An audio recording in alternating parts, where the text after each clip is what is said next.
Para mais uma aula nossa aqui, né? Vamos falar agora sobre desigualdades globais. É uma aula também bem abrangente, vai tratar aí de, abordar o mundo inteiro. Óbvio que temos que dar um certo desconto, né? Porque fica complicado, né? Devido aí à diversidade gigantesca que temos por aí. Mas vamos lá. Nosso material traz aqui, ó, inicialmente essa imagem. Eu só resolvi, claro, para não perder o costume, colocar algumas observações, né? Ele vai mostrar o quê? A concentração da riqueza no mundo. Óbvio, sabemos que existe um pequeno grupo de países, né, que concentra um volume brutal aqui, né? Ele está dizendo aqui, ó, 80% aí do produto nacional bruto da riqueza do mundo nas mãos desses países, né? Então, ele destaca aqui, ó, maior produção industrial, melhores condições de vida, produção de tecnologia e conhecimento, tá? Claro, né? Isso é quase que um retrato aí dos países ricos. Bom, agora eu coloquei uma pequena observação aqui, ó, maior produção industrial. É, Essas coisas estão mudando bastante, né? Porque os países aqui, por exemplo, como Canadá, Estados Unidos, alguns países europeus, como o Reino Unido, a França, a Alemanha, né? Esses países transferiram boa parte da sua produção para a China ou para alguns países do sudeste da Ásia, mas seriam países que ficam fora, né, desse grupo aí de países que concentram a maior parte da riqueza. Mas só para lembrar isso, né, que a produção industrial, por exemplo, da China, né, ultrapassou a produção dos Estados Unidos. Só que existe uma relação muito estreita, né? Muitas vezes essa produção que se dá na China é a produção de marcas americanas, não é? Então vamos pegar o caso bem emblemático, que é o da Apple, né? Existe uma produção mínima aqui no Brasil, aqui, né? Aqui na Grande São Paulo, inclusive, ali acho que é Jundiaí, né? A região ali da Castelo Branco, da Anguera, que tem uma fábrica da Foxconn. Foxconn é a empresa que fabrica os produtos da Apple. Mas são pouquíssimos modelos fabricados aqui. A grande maioria é na China, que é o que você constata olhando o próprio aparelho, né? Lá na capinha, lá no verso, está escrito o quê? Desenvolvido na Califórnia, fabricado na China, né? Então, só para lembrar, né, essa mudança, né, do local, né, onde se dá em si a produção. Bom, e aqui ele está falando melhores condições de vida. É claro, né, nós estamos dividindo o mundo em duas partes e nós vamos ter, evidentemente, uma melhor condição de vida nesses que concentram a maior parte da riqueza. Mas eu coloquei aqui também, ó, né, para ser chato aí, lembrar da crescente desigualdade que vem surgindo na Europa, né, nos Estados Unidos, essas manifestações todas, né, que tivemos após o assassinato aí do jovem George Floyd, né, e que mobilizou o país inteiro, né, e isso é a demonstração do quanto cresce a desigualdade lá. A crise que estourou lá em 2008, né, como todas as crises, quem mais sofre são os pobres, né? A crise é o momento em que a desigualdade, né, ela avança. Quando você tem uma crise como a atual pandemia, né, um grande empresário ele tem uma gordura aí para queimar. Ele aguenta um tempo. O pequeno vai à falência. Vamos ver como vai ser essa retomada, né? A abertura. Na prática, estamos fazendo uma abertura, né? Estamos relaxando uma quarentena que nunca fizemos, né? Para ser honesto, né? Nunca teve aqui uma quarentena como teve na Itália, como teve na China, né? Na França, né? Bom, e vamos ver o que vai acontecer, que isso passe logo. Mas uma coisa é certa: quando voltar, né, muitos estabelecimentos não vão reabrir. Por quê? Porque simplesmente eles quebraram. Então, o pequeno empresário é o que mais sofre, né? Bom, então lembrar que a desigualdade já vinha crescendo quando estourou a crise, né? E hoje mais ainda. Bom, e aí ele destaca, né, os países aqui que concentram, óbvio, os 20%, né, restante da renda, e ele está falando da região que concentra, então, os países subdesenvolvidos e emergentes. Bom, a autora, a Maria Helena Simielli, usa essa denominação. Nós vamos encontrar com mais frequência aí o país em desenvolvimento, né? Em meio aos em desenvolvimento, os emergentes, aqueles né, que tiveram uma economia emergente, né? Mas isso não vem ao caso aqui, né? O importante, eu acho que é lembrar que esses países são os países marcados pela chamada pobreza estrutural. Tá? O que é a pobreza estrutural? É a falta do saneamento, é um transporte precário. Imaginar que algumas pessoas levam 2 horas para chegar ao local de trabalho, né? Depois mais 2 horas para voltar, né? Imagina o custo disso, imagina o impacto psicológico, o cansaço, né? E se essa pessoa tem uma baixa qualificação, com certeza ela não vai ter condições para se qualificar, perdendo essas 4 horas em uma condução, e não é só pensar em 4 horas numa condução, é imaginar a qualidade desse transporte, né? Então, isso é pobreza, isso é a pobreza estrutural, né? O transporte é precário, o saneamento é precário, né? Moradia, as favelas, tá? Isso é chamada pobreza estrutural, tá? É uma coisa que nós não superamos. O desemprego, né? O desemprego estrutural e o desemprego conjuntural. O que é isso? O desemprego estrutural é aquele desemprego associado à chegada de novas tecnologias, né? Como nós não desenvolvemos as novas tecnologias, elas já chegam causando um impacto tremendo na estrutura produtiva, reduzindo rapidamente o número de pessoas, né, empregadas. Mas o desemprego conjuntural, que é o que estamos vivendo agora, é uma conjuntura de uma pandemia. Então, naturalmente, estabelecimentos vão fechar, não sei se em definitivo, vão fechar. Posso imaginar que um dia esses estabelecimentos vão reabrir e essa mão de obra será recontratada, né? Então, esse é o desemprego conjuntural, né? Que também nos atinge, que está atingindo hoje o mundo todo. Os Estados Unidos está batendo recorde aí de pedidos de seguro-desemprego. Esse é desemprego conjuntural. Passado a pandemia, a economia volta a crescer e essa mão de obra é recolocada no mercado de trabalho. Agora, eles sofrem com o desemprego conjuntural. Nós sofremos com os dois, né? Com o estrutural e o conjuntural, né? Então é um bom panorama aí da desigualdade global. Aqui ele nos traz algumas informações sobre o IDH, assunto já visto, né? E o indicador, né, o índice de Gini, utilizado para mostrar a desigualdade. Vou falar um pouquinho sobre o IDH, embora já foi falado, né? Então você tem um número que varia de 0 a 1, óbvio que não existe o 0 nem o 1, né? Existe muito próximo do 1, que seria a Noruega, né? Mas não é um 1, é 0,9 alguma coisa, e você tem aqui o indicador de Gini, que varia de 0 a 1. Né? É muito raro falar de 0 a 100, de 0 a 1. Quanto mais próximo, também não existe nenhum país no 0, nenhum no 1, mas quanto mais próximo do 0, menor é a desigualdade. Né? Quanto mais próximo do 1, maior a desigualdade naquele país. Vamos imaginar uma sala nossa de aula, 100 alunos. Tá? E o que acontece? Vamos imaginar que cada um de nós, eu mais 99 de vocês, então estamos em 100 pessoas. Cada um de nós tem R$ 1 no bolso. Daria o quê? Daria 0. Né? Por quê?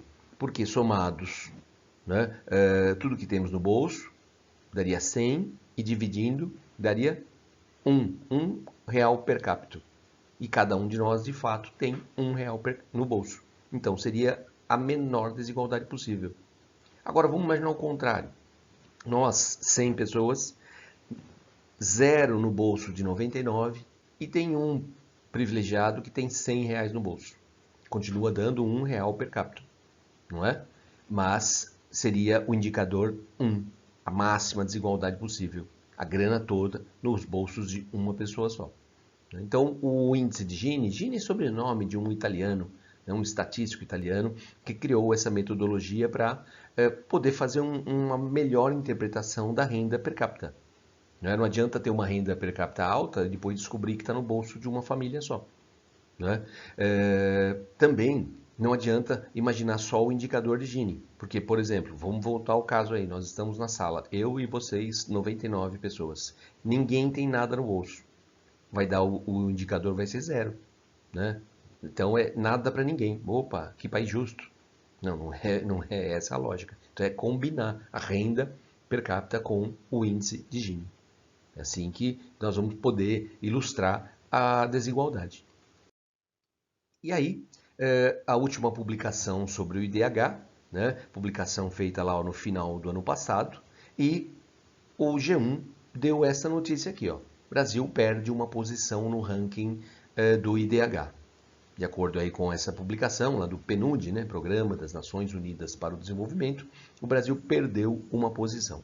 Relatório aponta que o país tem a segunda maior concentração de renda do mundo, 1/3 de toda a riqueza nas mãos de 1% da população brasileira.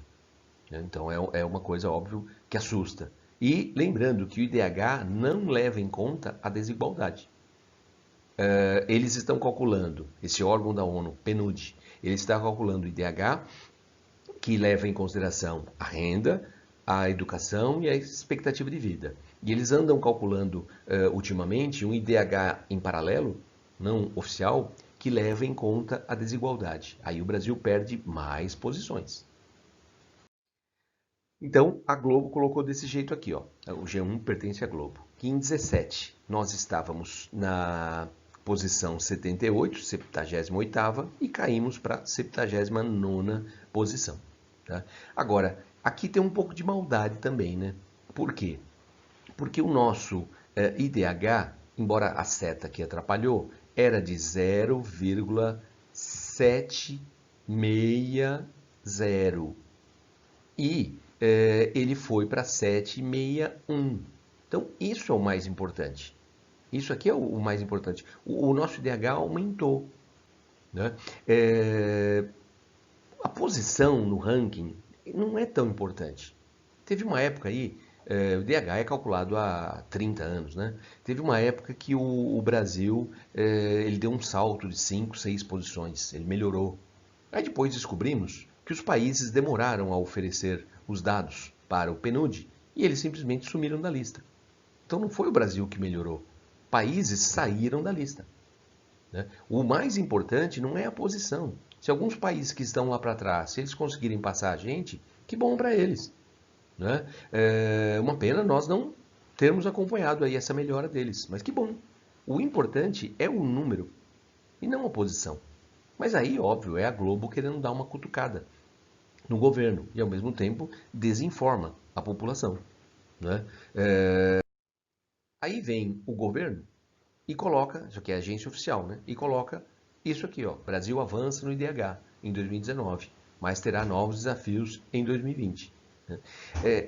Então, aí o governo coloca, o Brasil avança. Quanto que o Brasil avançou?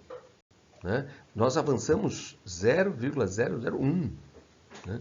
Isso é um avanço? Chamar isso de avanço é um certo exagero, né? Mas é isso, é uma característica dos países pobres. Né? Esse desencontro das informações. Óbvio que também existe isso nos países ricos.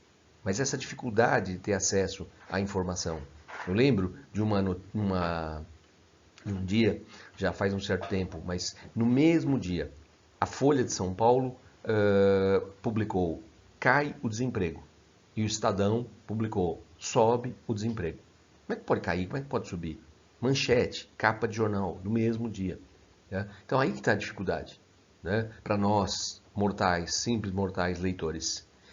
Isso é possível? É possível por quê? Porque o fato de você falar o desemprego subiu, o desemprego caiu, tá? Depende da base de comparação. Então aí, na verdade, é um jornal querendo falar bem e outro querendo falar mal do governo. Então esse desencontro é um perigo. E é um perigo também no sentido da imagem que o país tem lá fora. E não acontece só com o Brasil. O cara que está lá fora, pensando em quem é lá daquela parcela rica que está pensando em investir no Brasil, vai buscar informações sobre o Brasil e vai encontrar essa loucura. O desemprego aumentou, o desemprego caiu, IDH subiu, IDH caiu, avançou, não avançou. Né? Então essa desinformação, essa insegurança, claro que afasta os investimentos. e como a imagem inicial mostra que eles têm 80% da riqueza, óbvio que nós esperamos esses investimentos, mas isso atrapalha. Quando a gente fala em desigualdade, né, eu coloquei números do Brasil, que eu acho que já ajuda, né, ao a nossa geografia, o nosso vestibular, é importante isso aqui também, né, a desigualdade de gênero. Então você vê, por exemplo, o IDH, se for calculado só para as mulheres, ele seria 0,75. Para os homens, 0,76. Mas por quê? Porque aumenta a renda. Né? Agora, por exemplo, a esperança de vida ao nascer, a das mulheres está bem acima dos homens. Né? Mas aí você pega a média do estudo. Né? Ó, a mulher vive mais, a mulher estuda mais, né? Mas a renda é muito inferior. Né? Então acaba que a renda é tão inferior que mesmo tendo um algo mais aqui na expectativa de vida e no estudo, faz com que o IDH fique menor. Né? Então, né, ó a diferença de renda, que absurdo que é isso aqui. Né? Vem diminuindo? Vem, mas está longe ainda de uma condição, né, de igualdade. E você tem mulheres que estudam mais, mas que no mercado acabam ocupando vagas de menor qualificação. Então isso é um problema estrutural também, né? Esse desrespeito à mulher, não é isso? Então aqui vamos falar do índice de Gini que eu comentei há pouco. Então, ó, nós verificamos aqui em 2012, tá? O nosso indicador vinha caindo, tá? Mesmo com a crise, ele vinha caindo lá desde a implementação do real, que nós tivemos, né, primeiro uma estabilização da moeda, depois veio a estabilização da economia, vamos entender a moeda como uma parte de um conjunto maior que a economia. E a economia estabilizada pôde crescer, como cresceu bastante, né, na primeira década desse século aqui. E aí, o nosso índice de Gini, né, a nossa desigualdade vinha diminuindo. Aí você vai pensar, pô, mas estourou a crise de 2008. Então, mas quando estoura uma crise, se você tem uma gordura para queimar, como dizem os economistas, você não vai sentir o impacto da crise tão imediatamente. É o que está acontecendo agora. Né? Aquele pequeno empresário, né, vai estar numa situação muito delicada. Um empresário numa condição mais sólida tem condições de suportar um impacto maior aí de uma situação de pandemia como vivemos. Vamos lembrar daquele momento que o Lula disse: lá fora tem um verdadeiro tsunami, mas que aqui não vai passar de uma marolinha. Né? Mas na verdade não deu certo. Né? Por quê? Porque nos impactou. Né? Nós vimos aqui o indicador de Gini, ó, quer dizer, na prática a desigualdade subindo. O governo até que tentou umas manobras para reaquecer a nossa economia. E aí, se reaquece a economia, se cria empregos, se melhora o salário, o indicador cai novamente. Né? Mas fica nesse, ó, cai, sobe, cai. Né? Mas infelizmente, em 2014, a crise nos impactou de tal jeito que aí, ó, o resultado, triste resultado foi esse. Subiu e subiu de forma significativa, né, a nossa desigualdade. Né? Então, aumentou a desigualdade. Tá? Essa é uma característica bem marcante dos países pobres, né? Dos países em desenvolvimento, essa instabilidade, né, da própria qualidade de vida das pessoas. De vez em quando tem uma melhora, né, mas vem logo uma piora. Né? Na maior parte do tempo, estamos na piora. E aqui um gráfico que mostra a proporção de pobres, né, no país. E ó, a proporção de pobres, ele aqui de 92, né, 90 veio caindo aqui, ó, né, 94, plano real, né, umas oscilaçõezinhas, mas no geral estava caindo. Né? Aí vem 2014, menor porcentagem histórica. Quando você fala histórica, é desde que o cálculo é feito com essa metodologia.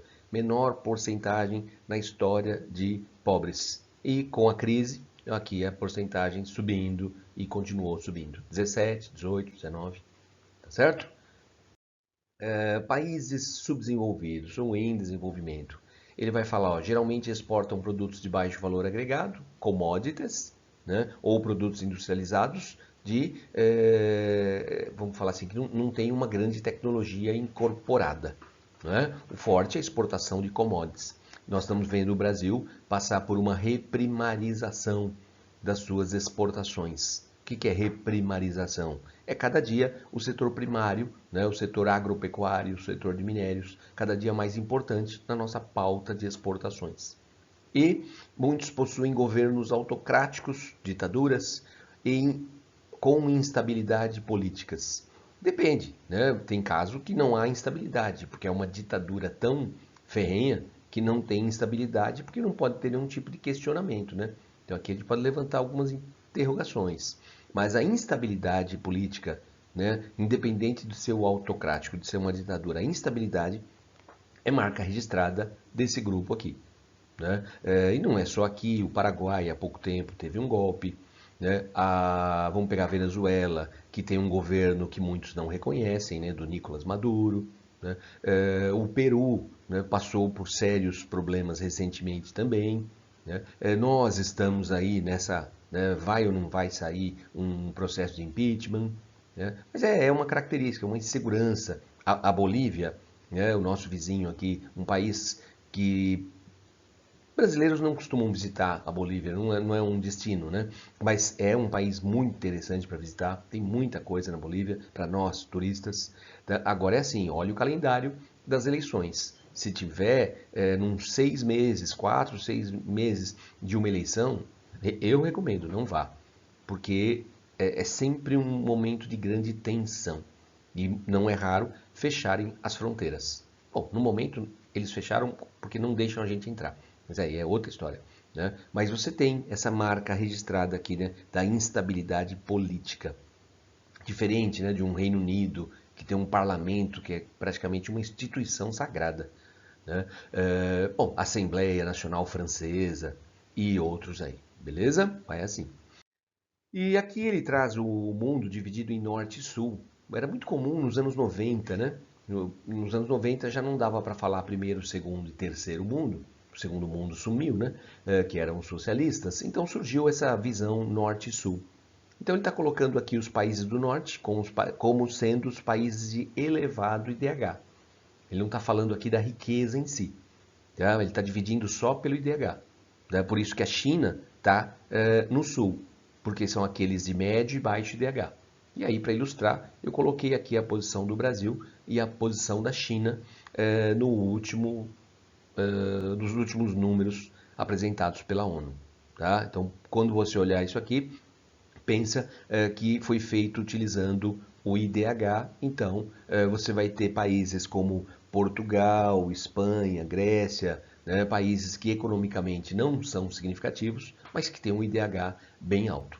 É isso aí que, né, para não trazer uma confusão nessa visão de mundo. Mas vamos lá, né? Faz tempo que isso aqui não aparece no nosso dia a dia, nas revistas, artigos e tudo mais. E aí, como a nossa marca registrada, a nossa que eu digo é do bloco aí em desenvolvimento, é a desigualdade social, eu coloquei algumas imagens. Essa aqui nem vou colocar São Paulo, porque não precisa. Uma imagem clássica, já apareceu na FUVEST, em tudo que é livro didático, que é o bairro do Morumbi, e o chamado Muro da Vergonha, né, que separa da favela Paraisópolis. Né? Então é de uma brutalidade, né, bem assim, visível aqui. Coloquei outras imagens, ó, de Joanesburgo, na África do Sul. Existe uma minoria na África do Sul rica, mas muito, muito rica, né, em quase totalidade minoria branca, herança lá dos tempos do Apartheid. Né? Eu tive um colega que foi trabalhar na África do Sul e ele falava assim, engenheiro, a coisa que mais impactava é quando ele saía para o local de trabalho, que ele saía do condomínio dele, digamos, não era o caso aqui, né? Mas é sair aqui assim, sabe? Imagina quando você sai dos muros do seu condomínio, esse é o mundo real, né? É bem a nossa cara também. Tanzânia, né, onde você tem uma minoria rica, geralmente aquela minoria ligada aos ex-colonizadores, a minoria que controla as terras, controla a mineração, né, e bota dinheiro na mão dessas poucas famílias, tá? Enquanto a maioria vive num completo submundo. África do Sul, mais uma vez, né? Fruto lá dos tempos do apartheid, sem dúvida nenhuma. Um lugar muito marcado, né, para essa divisão aqui. Tudo bem, você vai para os Estados Unidos, essa desigualdade existe, no Canadá, né, em outros lugares, na França, todo lugar a desigualdade existe, mas ela não é tão brutal assim, né, tão gigantesca como essas imagens mostram. Aqui em Mumbai, antiga Bombaim, é a capital financeira da Índia. Né? Aquela época lá, da primeira década desse século, a Índia como um dos BRIC, né? Lembra que o S vem mais tarde. Então a economia da Índia é aqui é o coração financeiro. Né? A Índia é uma península, podia ter colocado um mapa aqui, né? Quando você pensa, aqui é o rio Ganges, aqui é a Muvuca, aqui é Calcutá, aqui é Delhi, Nova Delhi, aqui é a Índia milenar, né? Mumbai fica aqui, ó. Não tem nada a ver, é completamente distante daquela realidade. Porque falou em Índia, o cara já está pensando em elefante, em banho no Rio Ganges. Não, estamos falando aqui, ó, de uma cidade moderna. Moderna, rica, muito rica, mas que é rodeada por uma favela que já é muito maior do que a própria cidade. E aqui eu deixei os créditos, óbvio, do fotógrafo aí, responsável pelo uso de drones para mostrar essa segregação espacial tão marcante aí. A de São Paulo não é dele. E aqui temos uma questão, né, um longo texto aqui, então o que a gente faz? Diversos estudos indicam que em nosso mundo globalizado, vamos ver aqui, né? Claro que agora, né, os estudos indicam que no mundo globalizado acontece o quê? Aí a gente dá uma lida aqui, tá? Mas vamos agora, para não perder tempo, vamos aqui, ó. No mundo atual, no nosso mundo globalizado, eles indicam, os estudos indicam que, eu gosto de pegar uma ou duas palavrinhas para ajudar a iniciar a leitura. Então, os estudos indicam o quê? Que diluem-se noções como primeiro e terceiro mundo. Sim, não se usa mais. Dando lugar a um sistema conceitual que classifica os países como desenvolvidos, imperialistas, em desenvolvimento, subdesenvolvidos e miseráveis. Não, não existe uma classificação dessa. Claro que não. Percebe-se um reordenamento do capitalismo mundial. Sim, visível na mudança da polarização do eixo leste-oeste para o eixo norte-sul. Sim, porque antes o mundo estava dividido de forma simbólica pela cortina de ferro. Oeste capitalista, leste socialista. E agora o mundo norte-sul. Né? O norte rico, o sul pobre. Beleza.